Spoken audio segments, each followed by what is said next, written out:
ప్రియమైన దేవుని వారలారా, ఈ దినమున కొరకై దేవుడు మనకు ఏర్పరిచిన వాగ్దానము కొలస్సీలకు రాసిన పత్రిక 4వ అధ్యాయము 6వ వచనము.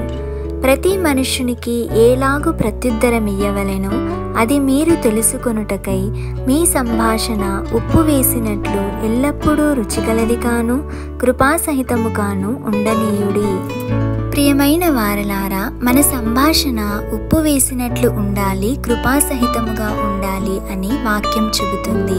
అయితే ఉప్పు అని ఎందుకు అంటున్నారు? ఉప్పులో ఏమి గుణాలున్నాయి అంటే, మొదటిది, మనం తినే ఆహార పదార్థాలకు రుచి కావాలంటే ఉప్పు వేయాలి.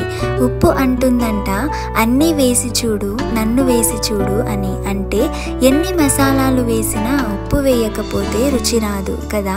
కాబట్టి ఉప్పు ఆహార పదార్థాలకు ఎలా రుచిని తీసుకువస్తుందో, అలాగే మన మాటలు ఆహ్లాదకరంగా, రుచికరంగా, దయగా, ప్రేమగా, ఆశీర్వాదకరంగా ఉండాలి.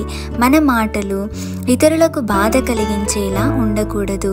రెండవది, ఉప్పు కొన్ని ఆహార పదార్థాలను చెడిపోకుండా కాపాడుతుంది.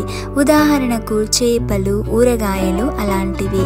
అలాగే మన మాటలు లేదా సంభాషణ వలన మరో వ్యక్తి పాడవకూడదు, చెడిపోకూడదు. కుటుంబాలను నిలబెట్టే విధంగా మన మాటలు ఉండాలి. ఒక ఆత్మను రక్షించే విధంగా ఉండాలి. మూడవది, ఉప్పు తగు మోతాదులో తగిన సమయంలో వాడితే అది ఎరువులాగా కూడా పనికి వస్తుంది. కాబట్టి మన మాటలు ఆత్మలు బలపడే విధంగా ఉండాలి.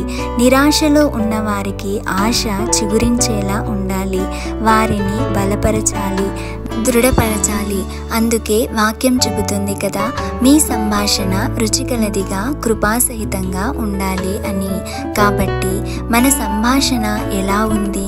అది దేవుని మాటలా, లోకానుసారమా అని ఆలోచించుకోవాలి. వ్యర్థముగా మాట్లాడే ప్రతి మాటకు విమర్శ దినమున మనము లెక్క చెప్పాలి. కాబట్టి మన సంభాషణ రుచిగలదిగా, కృపాసహితముగా ఉండాలని ప్రార్థిస్తాం. ప్రార్థన. పరిశుద్ధుడవైన దేవా, కృపగలిగిన తండ్రి, మీ పాదములకు లెక్కలేని స్తోత్రములు చెల్లిస్తున్నాం ప్రభువా. ఈ ఉదయకాల సమయంలో ఈ రీతిగా మాతో మాట్లాడినందుకు మీకు స్తోత్రములు తండ్రి.